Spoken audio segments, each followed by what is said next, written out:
नमस्ते दोस्तों। हाय, कैसे हो आप सब? अच्छे हो? दोस्तों, आज मैं आपको मैकियावली से संबंधित विधि और संप्रभुता और विवर्धन विवर्धन विवर्धन विवर्धन का मतलब उन्नति उन्नति राजनीतिक व राज्य। आज मैं आपको मैकियावली जो है, पश्चिमी विचारक मैकियावली है, उसके विधि संबंधित, संप्रभुता संबंधित, विवर्धन विवर्धन का मतलब होता है उन्नति। विवर्धन का मतलब क्या होता है मेरे दोस्तों? उन्नति होता है विवर्धन। ठीक है, तो आपसे पूछा जाएगा राजनीति के क्षेत्र में या राज्य के क्षेत्र में विवर्धन का सिद्धांत या उन्नति का सिद्धांत किसने दिया, तो ये याद रखेंगे। तो राजनीति क्षेत्र में और राज्य के क्षेत्र में विवर्धन का सिद्धांत पढ़ेंगे आज हम मैकियावली के बारे में मेरे दोस्तों। ये तो हम सब पढ़ लेंगे दोस्तों। उससे पहले आप मेरे चैनल पर पहली बार हो तो लाइक भी करना, सब्सक्राइब भी करना। ठीक है मेरे दोस्तों, अब बात करते हैं सबसे पहले विवर्धन। विवर्धन या उन्नति का सिद्धांत। आपसे क्वेश्चन आए, आपके सामने क्वेश्चन आए और इस तरह से पंक्ति आए कि विवर्धन या उन्नति का सिद्धांत किसने दिया। चार ऑप्शन आपके सामने रहे: हॉब्स, बेंथम, मैकियावली और मील। तो सही आंसर क्या रहेगा? मैकियावली ने विवर्धन और उन्नति का सिद्धांत दिया। अब विवर्धन और उन्नति का सिद्धांत है क्या, उसके बारे में अपन चर्चा करते हैं मेरे दोस्तों। मैकियावली क्या कहता है विवर्धन के सिद्धांत में, अपने उन्नति के सिद्धांत में, कि राजा को राजनीति का और राज्य का, ठीक है मेरे दोस्तों, राजनीति का भी और राज्य का भी, दोनों का विकास करना चाहिए। और जब राजनीति का और राज्य का विकास होगा तभी यह समझा जाएगा कि वह राज्य क्या है, कल्याणकारी राज्य है, कल्याणकारी राज्य है। ठीक है, दूसरे अर्थ में वो ये भी कहता है यदि किसी राज्य का विवर्धन हो रहा है तो इसका मतलब शस्त्रों का विकास हो रहा है, शस्त्रों का विकास हो रहा है, अर्थात लड़ाई करने के लिए शस्त्र ज़्यादा विकास हो रहे हैं। लेकिन हमें यह रखना है कि मैकियावली के अकॉर्डिंग विवर्धन का सिद्धांत ये कहता है कि राज्य का कल्याण कैसे हो सके और राज्य का विकास कैसे हो सके, अर्थात एक राज्य का साम्राज्यवाद, उसकी जमीन कैसे बढ़े। ठीक है मेरे दोस्तों, तो बात करते हैं। जैसे यह इटली राज्य के बारे में बोल रहा है मैकियावली की, इटली एक छोटा सा राज्य है ये, तो राजा को ये कहता है कि राजा को हमेशा अपनी आसपास जो राज्य है उसकी जमीन पर अधिकार कर लेना चाहिए, मित्र बनाकर साम दाम दंड भेद किसी प्रकार की नीति से उन्हें अपने क्षेत्र में मिला लेना चाहिए और अपने राज्य का क्या कर लेना चाहिए, विकास कर लेना चाहिए। तो मेरे दोस्तों, अब यहाँ पे आप देखिए मेरे दोस्तों, मैकियावली तो ये करता है कि विवर्धन का सिद्धांत देता है, राज्य की उन्नति का सिद्धांत देता है, लेकिन प्लेटो से संबंधित जो राज्य का सिद्धांत है उससे थोड़ा सा यह विपरीत है। वो कैसे?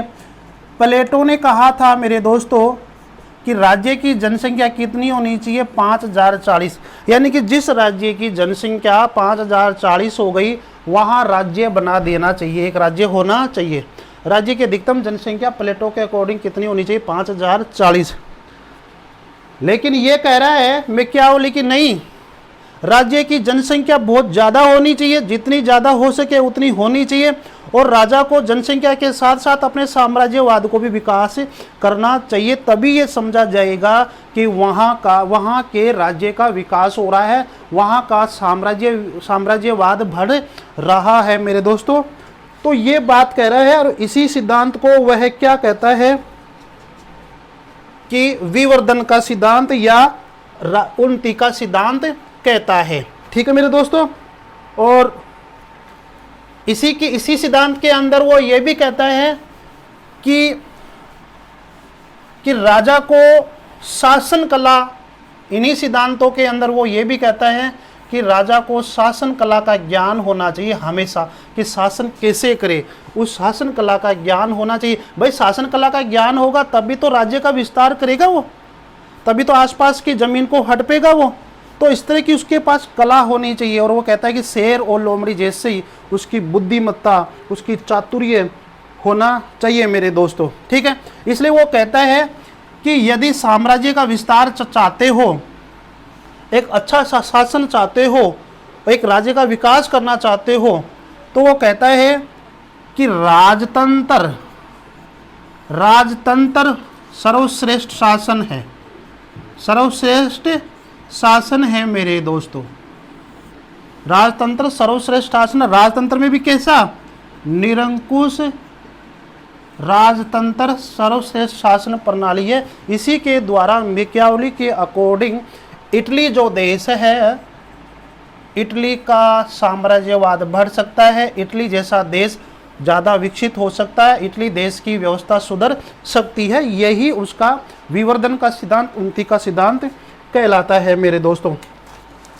हालांकि मैंने फोस्टर महोदय की एक पंक्ति मैंने आपको लिखवा दी थी कि फोस्टर महोदय ने क्या कहा था कि राज्य, जहां प्लेटो के राज्य संबंधी जो विचार है वो मैकियावेली के राज्य संबंधी विचार से बिल्कुल विपरीत है। ठीक है मेरे दोस्तों, मैं एक बार आपको दोबारा से उस परिभाषा को लिखवा देना चाहूँगा ताकि आपके याद हो जाए। विवर्धन के सिद्धांत में वो क्या कहता है? फोस्टर क्या कहता है? प्लेटो के लिए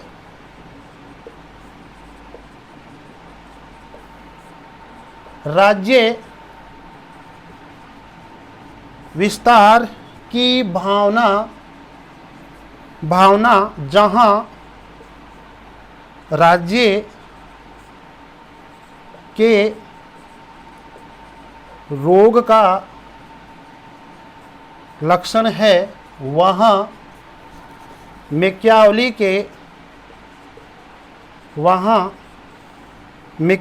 के लिए राज्य का विस्तार राज्य के स्वास्थ्य का लक्षण है मेरे दोस्तों।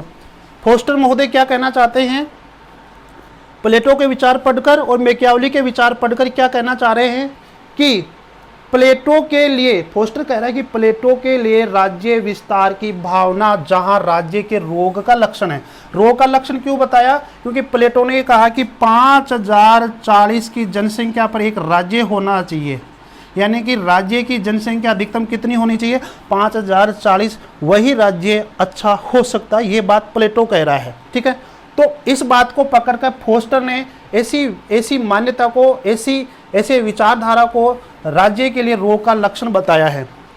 वहाँ मैकियावेली के लिए राज्य का विस्तार, मैकियावेली ने राज्य का विस्तार दिया अपने कौन से सिद्धांत में? अभी बताया, अपने विवर्धन के सिद्धांत में, विवर्धन के सिद्धांत में अर्थात उन्नति के सिद्धांत में। अभी बताया मैंने, विवर्धन के सिद्धांत में, उन्नति के सिद्धांत में उसने क्या दिया? राज्य के विस्तार के बारे में कहा, और वही क्या है? स्वास्थ्य का लक्षण है, एक राज्य के स्वास्थ्य का लक्षण है, ये बात करना चाहते हैं। तो आप समझ गए होंगे। मैं आशा करता हूं कि आपको मैकियावेली का विवर्धन का सिद्धांत या उन्नति का सिद्धांत समझ में आ गया होगा मेरे दोस्तों। अब बात करता हूं मैं, देखो दोस्तों, मैकियावेली ने अपने विचारों में कहीं पर भी उसने राज्य के बारे में नहीं बताया कि राज्य की उत्पत्ति कैसे हुई। अलग अलग लोगों ने राज्य के बारे में लिखा। कोई कहता है कि राज्य आकस्मिक घटना है, कोई कहता है कि मानवीयकृत घटना है, कोई कहता है स्वाभाविक घटना है। लेकिन हम उसके विचारों को जब पढ़ते हैं तो हमें ऐसा लगता है कि मैकियावेली ने ये कहा कि राज्य एक आकस्मिक घटना है और उस घटना का आधार क्या है, मनुष्य का स्वभाव, अर्थात मनुष्य का स्वभाव कैसा मानता है, वह दुष्ट और स्वार्थ, अर्थात दुष्ट और स्वार्थ के आधार पर राज्य का निर्माण आकस्मिक हुआ है, ऐसा उसके विचारों को पढ़ते हैं जब हमें लगता है। तो क्वेश्चन के अंदर ये आए कि मैकियावेली के अकॉर्डिंग राज्य कैसे बना, और आकस्मिक घटना ऑप्शन में है तो सही आंसर है आकस्मिक घटना। आकस्मिक घटना ऑप्शन में नहीं है तो आएगा कृत्रिम, अर्थात मानव द्वारा बनाया हुआ, क्योंकि वह यह कहता है कि मानव का स्वभाव दुष्टता और स्वार्थ के कारण ही राज्य की उत्पत्ति हुई है। तो लेखक ये मानते हैं कि कहीं ना कहीं मानव ने ही राज्य का निर्माण किया है। ठीक है मेरे दोस्तों, तो ये आप डिफरेंट आप समझ लेना। आगे बात करते हैं मेरे दोस्तों कि वह राजा को सर्वोच्च शक्ति प्रदान करता है, सर्वोच्च शक्ति प्रदान करता है। ठीक है, और इसी सर्वोच्च शक्ति में 3 प्रकार के विचार आपके सामने निकल आते हैं। सबसे पहले कि संप्रभुता, संप्रभुता क्या है, विधि क्या है, और इसी राजा को सर्वोच्च शक्ति दी तो उसी से ही राज्य का निर्माण निकल के आता है। ठीक है मेरे दोस्तों, तो कहने का मतलब ये है कि उसने एक ही बात की थी, शासन कला, और शासन कला के लिए राजा को सर्वोच्च बनना पड़ता है, और उसी सर्वोच्च शक्ति के अंदर ही संप्रभुता, विधि, राज्य का निर्माण जैसी शब्दावली छुपी हुई है। स्पेशल रूप से, पर्टिकुलर रूप से मैकियावेली ने संप्रभुता संबंधित कोई सिद्धांत नहीं दिया। ठीक है, विधि संबंधित कोई सिद्धांत नहीं दिया, राज्य की उत्पत्ति कैसे हुई यह सिद्धांत नहीं दिया मेरे दोस्तों। ठीक है, आगे बात करते हैं। फिर भी हम ये देखते हैं कि उसकी सर्वोच्च शक्ति, जो राजा को सर्वोच्च शक्ति देता है शासन कला के अंदर, उसी के अंदर से संप्रभुता निकल के आती है, उसी के अंदर से विधि निकल के आती है, उसी के अंदर से राज्य का निर्माण निकल के आता है, जो मैंने राज्य का निर्माण आपको बता दिया। अब अपन बात करते हैं संप्रभुता और विधि के बारे में। संप्रभुता क्या है? देखो मेरे दोस्तों, मैकियावेली ने कहीं पर भी स्पष्ट रूप से ये नहीं कहा कि यह संप्रभुता है। ठीक है, यह है राजा की सर्वोच्च शक्ति है, राजा की सर्वोच्च शक्ति है, बस इतना कहा, राजा की सर्वोच्च शक्ति। संप्रभुता शब्द का प्रयोग उसने किया ही नहीं, ये तो लेखकों ने, विद्वानों ने कहा कि सर्वोच्च शक्ति में क्या है, संप्रभुता। ये बात समझ में। अब ध्यान दो, एक मैं डायरेक्ट आपको क्वेश्चन लिखवा रहा हूं मेरे दोस्तों कि संप्रभुता संबंधी विचारों के अंदर, ताकि आपके समझ में आए। दोस्तों देखो, आम तौर पर जो संप्रभुता की जो विशेषता होती है, मैं वो लिख रहा हूं आपके सामने। संप्रभुता की विशेषताएं, विशेषताएं क्या होती है? संप्रभुता की विशेषताएं होती है शाश्वत, अधेय, अखंड, अधेय, अखंड और साविधानिक। साविधानिक, संविधान के अकॉर्डिंग। शाश्वत होती है, अधेय होती है, अखंड होती है, साविधानिक होती है। ये आम तौर पर संप्रभुता की विशेषताएं होती है। अब मेरे दोस्तों, आप ये मेरे को बताओ कि क्या मैकियावेली के अकॉर्डिंग भी संप्रभुता की यही विशेषताएं हैं? जरा सोचो आप, 1 मिनट स्क्रीनशॉट ले लीजिए और जरा सोच के बताइए मेरे दोस्तों। क्वेश्चन ये है कि क्या मैकियावेली की संप्रभुता क्या ये है, शाश्वत है, क्या अधेय है, अखंड है, सावधानिक है? नहीं मेरे दोस्तों, आम तौर पर संप्रभुता यही होती है, शाश्वत होती है, अधेय होती है, अखंड होती है, साविधानिक होती है। लेकिन मैकियावली की संप्रभुता ये नहीं है। जब दोस्तों मैं पहली बार इसको पढ़ा था, इस किताब को पढ़ा था, तब उसमें एक क्वेश्चन लिखा हुआ था मेरे दोस्तों, मैं आपको ये बता देना चाहता हूं, देख लो ये किताब है। तब उसके अंदर एक क्वेश्चन आया था कि मैकियावली के अकॉर्डिंग संप्रभुता है, तो उसमें यह भी था कि मैकियावली की संप्रभुता क्या है, शाश्वत अदेय अखंड, इतना था, शाश्वत अदेय अखंड। दूसरा ऑप्शन में क्या था मेरे दोस्तों, एकात्मकता, लौकिक, धर्मनिरपेक्ष,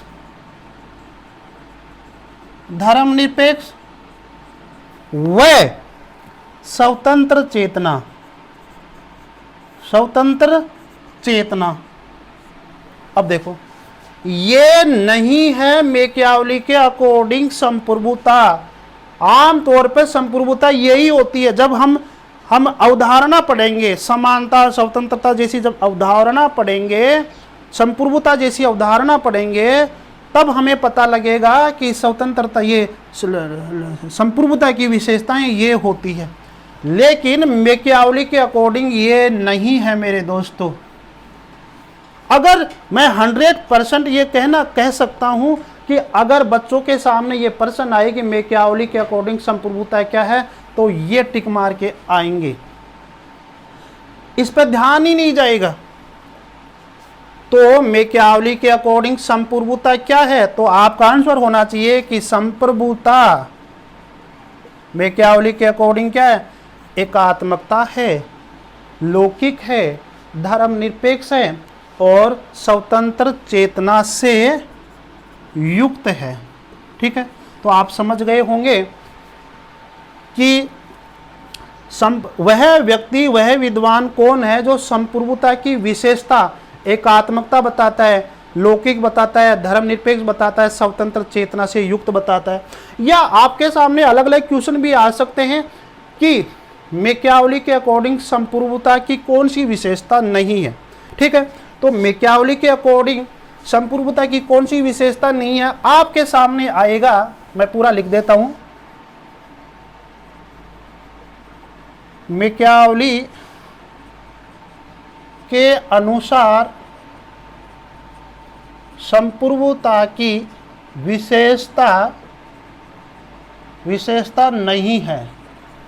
ठीक है मेरे दोस्तों, अब क्वेश्चन है 1, B, C और D। ठीक है मेरे दोस्तों, यहां लिखते हैं एकात्मकता, यहां लिखते हैं ये लौकिक, यहां लिखते हैं धर्मनिरपेक्षता और यहां लिखते हैं अध्येय। तो आप सोचोगे यार अध्येय तो संप्रभुता की विशेषता तो ये तो है, शायद इनमें से नहीं होगी। और ये क्या है, ये मैकियावली ने नहीं कहा था। मैकियावली ने एकात्मकता, लौकिक, धर्मनिरपेक्ष और चेतना जैसे शब्द उसने दिए थे अपनी संप्रभुता संबंधी विचारों के अंदर। ठीक है मेरे दोस्तों, तो मैं आशा करता हूं कि मैकियावली की संप्रभुता आपके समझ में आ गई होगी। और मैकियावली ये कहता है कि अंतर्राष्ट्रीय क्षेत्र में मैकियावली सीमित संप्रभुता की बात करता है। केवल अंतर्राष्ट्रीय क्षेत्र में सीमित संप्रभुता की बात करता है, जहां लोक ने भी सरकार को सीमित संप्रभुता दी थी, वो सरकार को दी थी। लेकिन यह अंतर्राष्ट्रीय क्षेत्र में सीमित संप्रभुता की बात कौन करता है, मैकियावली। तो आप ये गलत मत कर देना कि आपके सामने एक क्वेश्चन आए कि मैकियावली ने कौन से क्षेत्र में सीमित संप्रभुता की बात की थी, सरकार के क्षेत्र में, अंतर्राष्ट्रीय क्षेत्र में या राष्ट्रीय क्षेत्र में। ठीक है, आप दिमाग क्या लगाओ कि सीमित संप्रभुता तो यार लोक ने दी थी, तो आपका आंसर गलत हो जाएगा। इंटरनेशनल क्षेत्र में सीमित संप्रभुता की अवधारणा का जनक कौन है, मैकियावली है मेरे दोस्तों। ठीक है, तो अंतर्राष्ट्रीय मामलों में सीमित संप्रभुता का जनक देखा जाए तो मैकियावली है। और वैसे सीमित संप्रभुता का जनक कौन है? लोक है मेरे दोस्त। तो मैं आशा करता हूं कि आपके समझ में आ गया होगा मेरे दोस्तों कि संप्रभुता क्या है। अब बात करते हैं अपन विधि। विधि के बारे में भी स्पष्ट नहीं बताया मैकियावली ने, विधि के बारे में भी उनके विचार क्या है कि संकुचित है। फिर भी वो कहता है कि विधि क्या है कि राजा अपने विवेक से जो कानून बनाता है या कोई नियम बना देता है वही क्या है? विधि। वही क्या है? विधि। लेकिन वह उस विधि को विधि न कहकर क्या कहता है? नागरिक। नागरिक विधि कहता है, क्योंकि वो विधि किसके लिए बनाई गई है? लोगों के लिए, समाज के लिए, व्यक्तियों के लिए, इसलिए उसने नागरिक विधि के बारे में कहा। तो आपसे क्वेश्चन आ सकता है कि निम्न में से वह कौन सा विद्वान है जो नागरिक विधि की अवधारणा देता है? तो आपका आंसर आना चाहिए मैकियावली। क्या आंसर आना चाहिए? मैकियावली। ठीक है मेरे दोस्तों, तो आप समझ गए कि नागरिक विधि क्या है। और अब ध्यान दो, अब ये विधि पास कैसे होती है? वो कहता है कि विधि पास कैसे होती है। आमतौर पे हमारे भारत के अंदर जब कानून बनता है तो लोकसभा, राज्यसभा पास करती है और फिर हमारे राष्ट्रपति महोदय जी उनको उसके ऊपर साइन करते हैं और फिर वो कानून बन जाता है, विधि बन जाती है मेरे दोस्तों। तो वो, लेकिन मैकियावली के अकॉर्डिंग विधि, जिसको वह नागरिक विधि नाम देता है, तो वो पास कैसे होती है? तो इसको बनाने का काम कौन करेगा? राजा। और राजा का संबंध किससे है? राजनीतिक क्षेत्र से। राजनीतिक क्षेत्र से, ठीक है, अर्थात विधायक क्षेत्र से। तो सबसे पहले वह राजनीतिक क्षेत्र से या विधायक क्षेत्र से राजा उसको पास कर देता है। उसके बाद में वो विधि जाती है जनता के बीच में। कहाँ जाती है मेरे दोस्तों? जनता के बीच में जाती है। तो राजनीतिक क्षेत्र से विधि पास होने के बाद वह जनता का जो सामाजिक परंपराएं हैं, सामाजिक व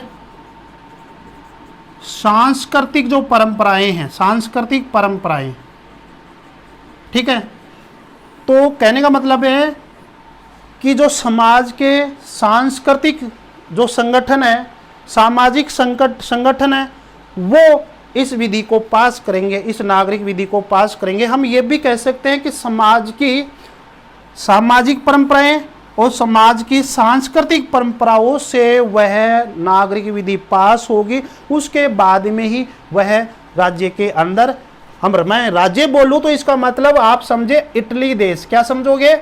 इटली देश में वह लागू होगी, क्योंकि मैकियावली इटली का था, फ्लोरेंस का था मेरे दोस्तों।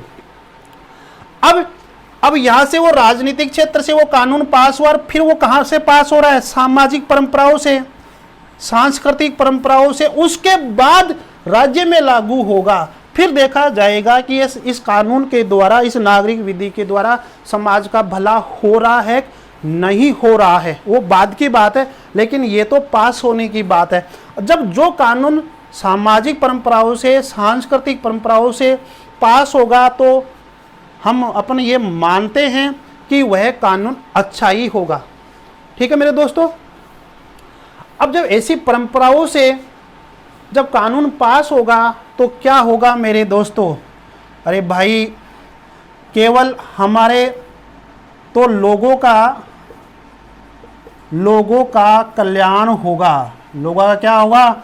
कल्याण होगा। मानवता आएगी लोगों के अंदर, ठीक है, लोगों का चरित्र की वृद्धि होगी मेरे दोस्तों। लोगों को मानवता आएगा, लोगों को चरित्र होगी, और सद्गुण आएंगे लोगों के अंदर। एक सामाजिक भावना आएगी लोगों में, सामाजिक भावना आएगी, ठीक है। और हम ये कह सकते हैं कि ऐसे कानूनों के द्वारा सारी की सारी जो एक मानवता होती है, जो सद्गुण होते हैं, जो अच्छे विचार होते हैं, सभी का विकास होगा। तो इस तरह से मैकियावली अपने विधि संबंधी विचारों में, जिसको वह नागरिक विधि कहता है, तो नागरिक विधि सबसे पहले राजा के द्वारा पास होती है, राजनीतिक क्षेत्र से, विधायक क्षेत्र से। उसके बाद वह समाज की मान्यताओं से, समाज की परंपराओं से उसके द्वारा पास होती है, और उसके बाद वो राज्य में लागू होती है। तो इस तरह से जब विधि पास होगी तो हम आशा करते हैं कि समाज का वह भला, समाज का भलाई होगा, मानवता बढ़ेगी, लोगों का चरित्र अच्छा होगा, लोगों में सद्गुण विचार आएंगे, सामाजिक भावना विकसित होगी मेरे दोस्तों। ठीक है मेरे दोस्तों, तो वो कहता है कि इस तरह की विधि से समाज का, लोगों का, सबका भला होगा, अच्छे गुण आएंगे, मानवता आएगी, तो नैतिकता बढ़ेगी मेरे दोस्तों। नैतिकता बढ़ेगी, धार्मिक विश्वास बढ़ेगा, हमारा चरित्र बढ़ेगा।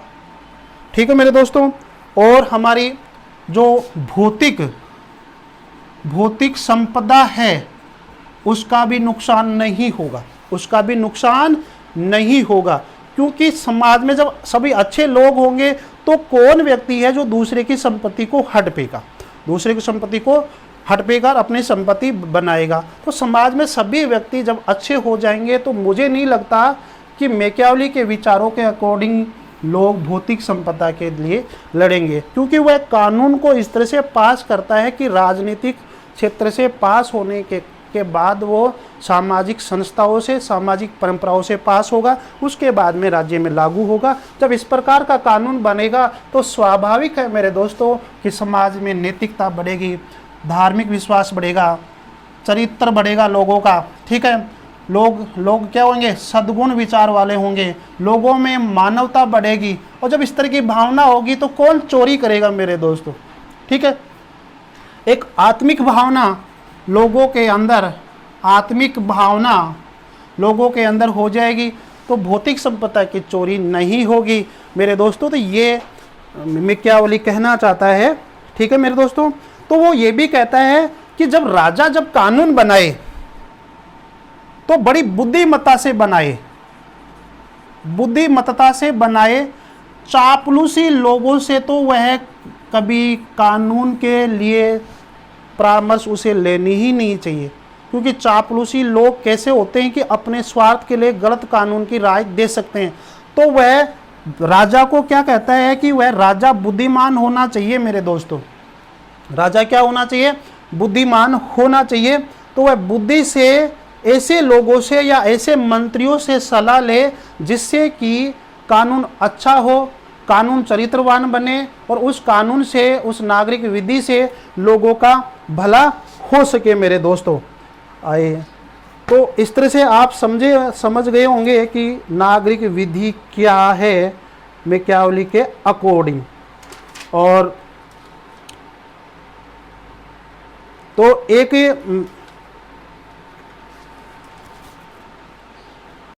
दोस्तों आगे बात करते हैं कि राजा जब कानून बनाता है तो, और उस कानून को, उस विधि को मैकियावेली क्या नाम देता है, नागरिक विधि नाम देता है। तो आप याद रखना, नागरिक विधि की अवधारणा मैकियावेली ने दी थी। तो वो कहता है कि जब कानून बनाए तो ऐसे लोगों से परामर्श ले जो उसके लिए अच्छे हो, जो सद्गुणी हो, बुद्धिमान लोग हो। तो राजा भी बुद्धिमान हो, और बुद्धिमान व्यक्तियों से, मंत्रियों से ही परामर्श लेना चाहिए, चापलूसी लोगों से परामर्श नहीं लेना चाहिए, ऐसे लोगों से दूर ही रहना चाहिए। तो राजा को बुद्धिमान कहता है। और क्या कहता है मैकियावेली मेरे दोस्तों, जब राजा कानून बनाए तो किसका ध्यान रखे, परामर्श शासक की बुद्धिमत्ता का परिणाम होना चाहिए।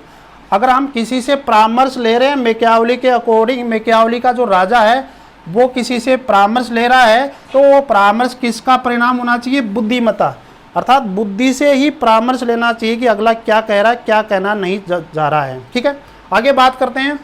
न कि शासक की बुद्धिमत्ता परामर्श का परिणाम है, अर्थात किसी से हम परामर्श लिए और उसके अकॉर्डिंग हम काम करें, हाँ कर सकते हैं यदि वह अच्छी परामर्श है तो वो कहता है मैकियावली, ये स्क्रीनशॉट ले लो मेरे दोस्तों, एक बार आप ले लिया होगा आपने स्क्रीनशॉट। परामर्श शासक की बुद्धिमत्ता का परिणाम होना चाहिए, न कि शासक की बुद्धिमत्ता परामर्श का परिणाम होना चाहिए। ऐसा नहीं कि लोगों ने कह दिया वैसे ही करने लग जाए। तो राजा को बड़ी बुद्धिमत्ता और चातुर्य, लोमड़ी जैसे चातुर्य बुद्धिमान होना चाहिए, और शेर जैसा उसके अंदर भय होना चाहिए, डर होना चाहिए, निर्दय होना चाहिए वो शेर जैसा, तभी वो एक शासन कला में पारंगत हो सकता है। तो दोस्तों आज मैंने आपको बताया कि मैकियावली का विवर्धन सिद्धांत या उन्नति का सिद्धांत क्या है, और मैंने आपको बताया कि मैकियावली के अकॉर्डिंग विधि क्या है, और विधि को वो नागरिक विधि कहता है। और मैंने आपको बताया कि मैकियावली के अकॉर्डिंग संपूर्वता क्या है। तो याद रखना, मैकियावली की संपूर्वता की जो विशेषता है उससे बिल्कुल अलग है मेरे दोस्तों। उसमें 4-5 शब्द हैं, उनको याद कर लेना मेरे दोस्तों, ठीक है। और जहां रहो मस्त रहो मेरे दोस्तों, खुश रहो। चैनल को तो आपको सब्सक्राइब कर दो यार, इसमें बार बार करने की क्या ज़रूरत है यार, कर दो।